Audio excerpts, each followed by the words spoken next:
Coming to unit number 2. ఇందులో densification of soils గురించి చదువుకుంటాం. ఇందులో మేజర్గా 2 టైప్స్ ఆఫ్ సాయిల్ గురించి చదువుకుంటాం. Granular soils are cohesionless soils, అలాగే కొహిషివ్ సాయిల్స్.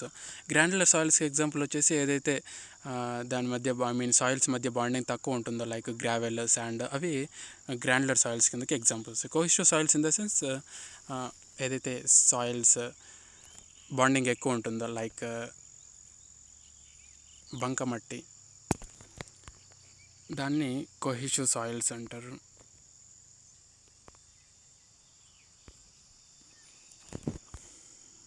దానికి సంబంధించిన ఏదైతే డెన్సిఫికేషన్ ఉందో, ఆ డెన్సిఫికేషన్ గ్రాన్యులర్ సాయిల్స్కి చేయాల్సిన నీడ్ ఏంటి? ఏదైతే like reclamation of a land కావచ్చు, దాని తర్వాత ఏదైతే బేరింగ్ కెపాసిటీ ఇంక్రీజ్ చేయడానికి అవ్వచ్చు, దాని తర్వాత ఏదైతే ఎలాస్టిక్ మోడ్యులస్ కానీ, దాని తర్వాత ఫ్రిక్షన్ కానీ, ఇంకా ఇంకా టు ఇంప్రూవ్ డెన్సిఫికేషన్ మెథడ్స్ అలాంటివన్నీ ఇంప్రూవ్ చేయడానికి కానీ, బై కాంపాక్షన్ కానీ, అంటే ఆ డెన్సిఫికి ఏదైతే ఫ్రిక్షన్, ఎలాస్టిక్ మోడ్యులస్ అవి ఇంక్రీజ్ చేయడానికి డిఫరెంట్ మెథడ్స్ అనేది ఇంక్లూడ్ అయి ఉంటాయి అన్నమాట. ఇంకా హైడ్రాలిక్ ఏదైతే ఫీజిబిలిటీ ఉంటుందో అది తగ్గించడానికి కానీ, డ్యూ టు హైడ్రాలిక్ ఏదైనా హైడ్రాలిక్ ప్రాబ్లమ్స్ వచ్చినప్పుడు. దాని తర్వాత ఏదైతే డీప్ కాంపాక్షన్ ఉంటుందో అది క్యారీ ఆన్ చేయడం కానీ, అంటే ఏదైతే ఫర్దర్ ప్రాబ్లమ్స్ వస్తాయో ఆ సాయిల్కి, అవి ముందుగానే మోడిఫై చేయొచ్చు అనేసి కాంపాక్షన్ మెథడ్స్. ఏదైతే less than the 10% of fine densification methods అనేది యూజ్ అవ్వాలన్నమాట. అంటే ఏదైతే ఫైనర్ పార్టికల్స్ 10% కన్నా తక్కువ ఉంటుందో అలాంటి సాయిల్స్ని డెన్సిఫై చేయాలి అని చెప్తున్నారు.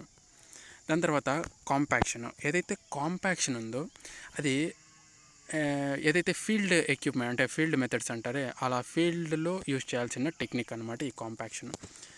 ఏదైతే improve the mechanical properties like density అవ్వచ్చు, స్టెబిలిటీ అవ్వచ్చు, ఫీజిబిలిటీ ఆఫ్ ఎ సాయిల్ అవ్వచ్చు, ఇంజనీరింగ్ ప్రాపర్టీస్ అవ్వచ్చు. అంటే మోస్ట్లీ మెకానికల్ ప్రాపర్టీస్ని ఇంప్రూవ్ చేయడానికి ఏదైతే కాంపాక్షన్ ఉందో అది యూజ్ చేస్తారంట. ఇంకా స్ట్రెంగ్త్ మ్యాక్సిమైజ్ చేయడానికి అవ్వచ్చు. ఇంకా ఏదైతే స్టెబిలిటీ ఆఫ్ ఎ సాయిల్ అవ్వచ్చు, వాటిని ఇంప్రూవ్ చేయడానికి. ఇంకా దీని యొక్క కాంపాక్షన్ కదా, కాంపాక్షన్ యొక్క మెయిన్ ప్రిన్సిపల్ ఆర్ మెకానిజం అంటే ఏంటి అనేసి చదువుకుంటాం. ఏదైతే సాయిల్ పార్టికల్స్ యొక్క రిక్లమేషన్ అనేది రీస్టోరేషన్ అనేది జరుగుతుంది. బాండ్ అనేది రిస్టోరేషన్ జరిగిన తర్వాత బాండ్ అనేది కరెక్ట్గా ఆ ప్రిన్సిపల్ దాని యొక్క మెకానిజం ఎలా ఉంటుందంటే రిస్టోరేషన్ ఆఫ్ ఏ బాండ్ అనేది కరెక్ట్గా ఉంటుంది. దాని తర్వాత డిఫరెంట్ లేయర్స్ మధ్య బాండింగ్ అనేది డిస్టార్షన్ జరగకుండా ఉంటుంది. ఏదైతే రిస్టోరేషన్ ఉంటుందో అది కొహిషివ్ సాయిల్స్కి కరెక్ట్గా యూజ్ అవుతుంది అని చెప్తున్నారు. ఇంకా కొహిషన్లెస్ సాయిల్స్కి వచ్చేసి రీఅడ్జస్ట్మెంట్ కానీ, రీఓరియంటేషన్ కానీ అలాంటివి జరుగుతుందన్నమాట. అంటే ఆ కాంపాక్షన్ మెకానిజం ఆ సాయిల్స్లో. దాని తర్వాత ఈ కాంపాక్షన్ యొక్క మెయిన్ ఆబ్జెక్టివ్స్ ఏంటి? టు ఇంక్రీజ్ ద డెన్సిటీ ఒకటి, ఇంక్రీజ్ ద షియర్ స్ట్రెంత్ ఒకటి, రెడ్యూస్ ద కంప్రెసిబిలిటీ, ఏదైతే కంప్రెషన్ ఫోర్స్ యాక్ట్ అయినప్పుడు వాటిని రెసిస్టెంట్ చేయగలిగే కెపాసిటీ అనమాట. Shear strength in the sense ఏదైతే షియర్ అంటే డ్రాగ్ ఫోర్స్ వస్తుందో వాటిని రెసిస్టెంట్ చేస్తుంది. రెడ్యూస్ ద పర్మియబిలిటీ, ఏదైతే పర్వియస్ నేచర్, లైక్ ఎప్పుడైతే వాటర్ వేస్తామో అప్పుడు ఈజీగా లోపలికి వెళ్తే అది పర్మియబిలిటీ ఎక్కువ ఉంది అంటారు. పర్మియబిలిటీ రెడ్యూస్ చేయడం అంటే ఆ సాయిల్ని డెన్సిఫై, అంటే ఆ సాయిల్ని డెన్సిటీ పెంచడం అనేసి. Liquefaction potential. లిక్విఫాక్షన్ పొటెన్షియల్ అంటే అదే వాటర్కి సంబంధించి, ఇది కూడా పెర్మియబిలిటీ కిందకే వస్తుంది అనమాట. పొటెన్షియల్ అంటే వాటర్ని తీసుకునే ఎబిలిటీ అనమాట. లిక్విఫాక్షన్ పొటెన్షియల్ని డిక్రీజ్ చేయడం, రెడ్యూస్ చేయడం అంటే వాటర్ని దాని మీద ఫ్లో అయ్యేలా చేయడం అనమాట. ఏదైతే ఇమ్మర్స్ దాన్ని అబ్జర్వ్ చేసుకుంటుందో అలా చేసుకోకుండా, ఏదైతే swelling of a water soil particles ఉంటుందో అవి డిక్రీజ్ చేయాలి. ఇంకా increase the long term stability ఏదైతే ఉంటుందో అది ఇంక్రీజ్ చేయాలన్నమాట. దాని తర్వాత కాంపాక్షన్ యొక్క మెకానిజం, అంటే ఇక్కడే చదువుకున్నాం ఆల్రెడీ ప్రిన్సిపల్ ఆర్ మెకానిజంలో ఆ కాంపాక్షన్ యొక్క మెకానిజం ఎలా జరుగుతుంది అనేసి ఇక్కడ చదువుకుంటాం. మాయిశ్చర్ కంటెంట్ అనేది లోగా ఉండాలి. దానివల్ల capillarity tension causes include the pressure and friction. ఎప్పుడైతే మాయిశ్చర్ కంటెంట్ ఇంక్రీజ్ అవుతుందో క్యాపిలారిటీ టెన్షన్ అనేది డిక్రీజ్ అవుతుంది. దాని తర్వాత లూబ్రికేషన్ ఎఫెక్ట్ వల్ల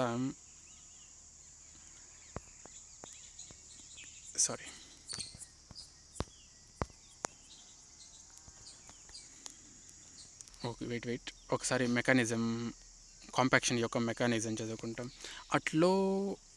అటు very low moisture content, capillarity tension causes increases and contact pressure and friction. ఎప్పుడైతే క్యాపిలారిటీ అంటే లో మాయిశ్చర్ కంటెంట్స్ ఉన్నప్పుడు ఆ క్యాపిలారిటీ టెన్షన్ అనేది ఏదైతే కాంటాక్ట్ ప్రెజర్ ఇంక్రీజ్ అయ్యేలా చేస్తుందంట, అలాగే ఫ్రిక్షన్ కూడా ఇంక్రీజ్ అయ్యేలా చేస్తుందంట. అటు మాయిశ్చర్ కంటెంట్ ఎక్కువగా ఉన్నప్పుడు క్యాపిలారిటీ టెన్షన్ డిక్రీజెస్ కాజెస్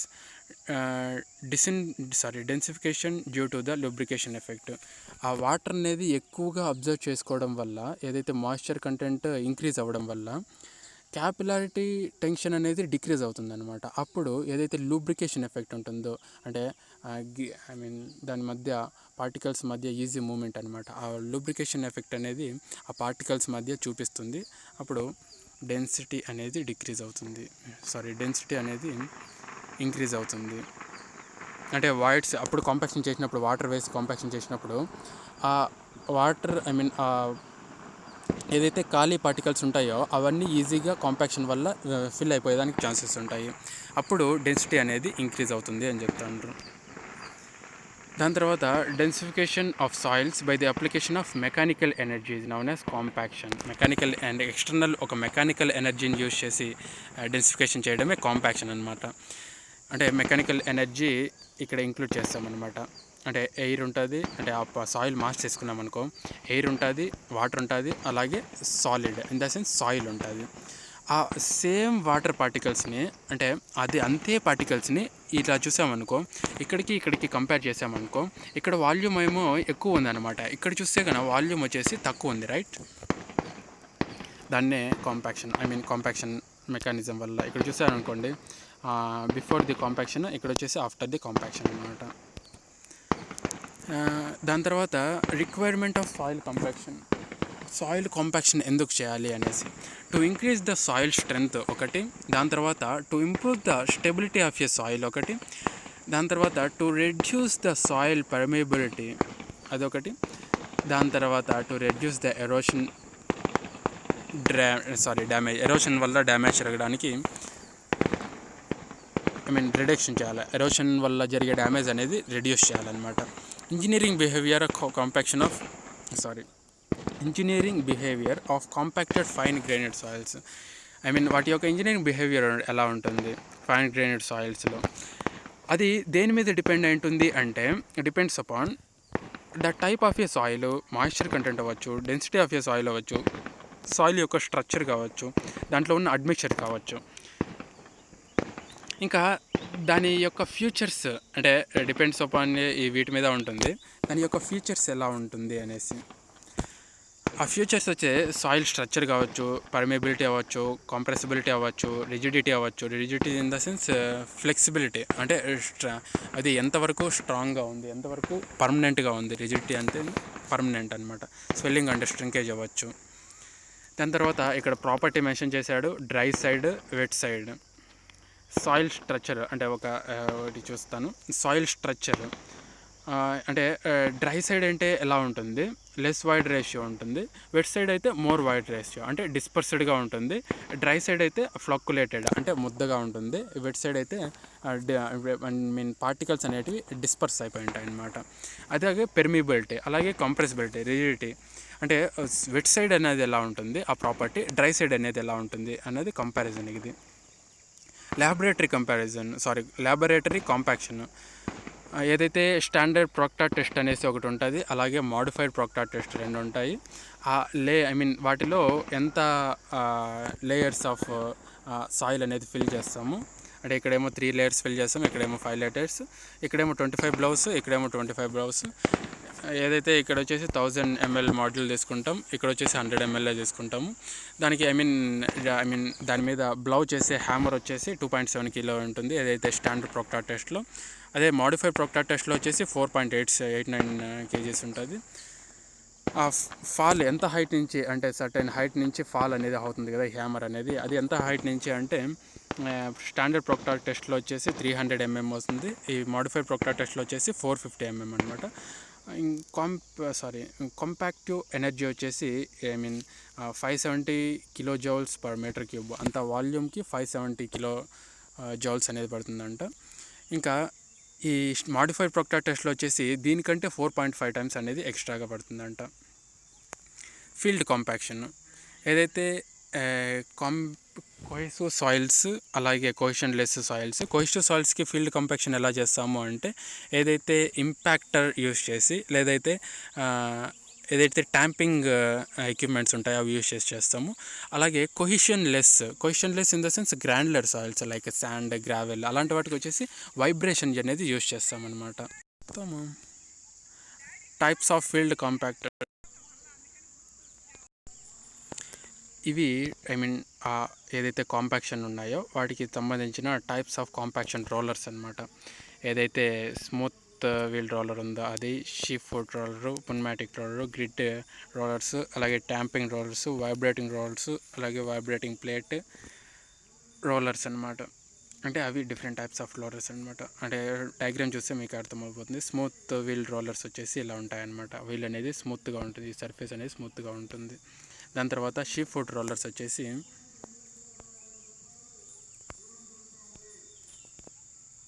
ఇక్కడ షీప్ ఫుట్ అంటే రోలర్స్ సర్ఫేస్ వచ్చేసి షీప్ ఫుట్ లాగా ఉంటుందన్నమాట. ఇక్కడ ఇంప్రెషన్ కూడా అలాగే ఫామ్ అయి ఉంటుంది గ్రౌండ్ సర్ఫేస్లో. అలాగే ఇది పున్మాటిక్ వీల్డ్ అంటే ఇక్కడ వీల్స్ అనేటివి ఉంటాయి, అంతే రోలర్ అనేది ఉండదు అనమాట. పున్మాటిక్ వీల్డ్ ఉంటుందన్నమాట. దాని తర్వాత గ్రిడ్ రోలర్స్ అనమాట. ఈ గ్రిడ్ రోలర్స్ అనేటివి ఇలా గ్రిడ్స్ అంటే ఇక్కడ సాలిడ్గా ఉండదు, ఈ గ్రిడ్స్ అంటే గ్యాప్స్ ఉంటాయన్నమాట. ట్యాంపింగ్ ఫుట్ రోలర్స్. ఈ ట్యాంపింగ్ ఫుట్ రోలర్స్ అంటే కొద్దిగా ఎత్తులు తగిలి ఇట్లా ఉంటాయన్నమాట. అలా ఉండడం వల్ల ఎప్పుడైతే ఈ సర్ఫేస్ కాస్త ఇలా రొటేట్ అవుతుందో, ఇలా రొటేట్ అయినప్పుడు ఇక్కడ గ్రౌండ్ మీద సడన్ ఇంపాక్ట్ అనేది పడుతుంది అనమాట. అంటే ట్యాంపింగ్ ఫుట్ రోలర్స్. వైబ్రేటింగ్ రోలర్స్ అనమాట. అంటే రోలరు ఈ మెకానిజం వల్ల వైబ్రేషన్ జరుగుతూ ఉంటుందన్నమాట. అప్పుడు ఈ సాయిల్ అనేది వైబ్రేట్ అవుతుంది, అలాగే ఈ కాంపాక్షన్ లోడ్ అనేది పడుతుందన్నమాట. వైబ్రేటింగ్ ప్లేట్ కాంపాక్టర్స్, వైబ్రో ట్యాంపర్స్, ఇవన్నీ vibrating plate compactors, వైబ్రో tampers, ట్యాంపింగ్ rod అంటారు అలా అనమాట. అవి ఎక్విప్మెంట్ మోస్ట్ సూటబుల్, అంటే ఏ సాయిల్స్లో సూట్ అవుతాయి అనేసి. ఇంకా దాని తర్వాత దాని యొక్క అప్లికేషన్స్, ఏదైతే తక్కువ సూటబుల్ అయ్యే సాయిల్స్ అనమాట. ఏదైతే ఎక్విప్మెంట్స్ ఉన్నాయి ఎక్కువగా ఎక్కడ సూట్ అవుతాయి, దాని యొక్క అప్లికేషన్స్ తక్కువగా ఎక్కడ సూట్ అవుతాయి.